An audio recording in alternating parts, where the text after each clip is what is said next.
بسم الله. halkan waxaan ku qabanayaa maanso la magac baxday milicsi. maanso waxay ka hadlaysaa dhalinyaradan aqliyadooda la caayo. sababta loo caayo marka la aqliyadooda waa la caayaa waxaan u jeedaa macnaha cid cayda waa siyaasiga ninka siyaasiga la caayo la caaya wuxuu sameeyaa marka ay ujeedo iyo hadaf ka leeyihiin runtii waxba jana gaaban uga dhigaan marka ay runtii baradka ka dhamaystaana waxaa dhacda inaan dab jaan iyo cirib dambe meel marayaan la arag ama ilaa baal damaan la saarin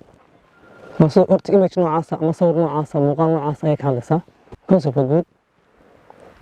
maasoo iska bilaabanayna kulli maasoo ka dhex fahmi doonta waxyaabo badan oo ila isfasiri doonta maasoo waxay oranaysaa waa marag furkii muunada naqiin muradii xilligu ii macnayn jireen maskaxdana murdiyay soo mulaaxshayo milila camiraha meel fog aan ka dayay mama keekiina miisaan u dayay minkii ay lahayd alla magana hoo mucda weedha iyo martidaan hollay markii igu daran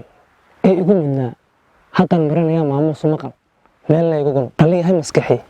meel kastaba maro waa muruqa kaca waa muraayad iyo muuqaal ifoo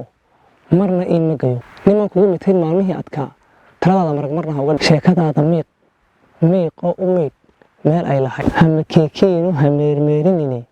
markii kuugu daran halkaad maaganeed meersyada u mar sidii maayadii muujadaha u lali haddii kale miyaa isagaa mugdiga iyo madal qarsoon hadal uu murgo kulli wada melmaran marakaaga dhig marka aanad geyin ee maal jinkaa marna yuu ku marin adna kuma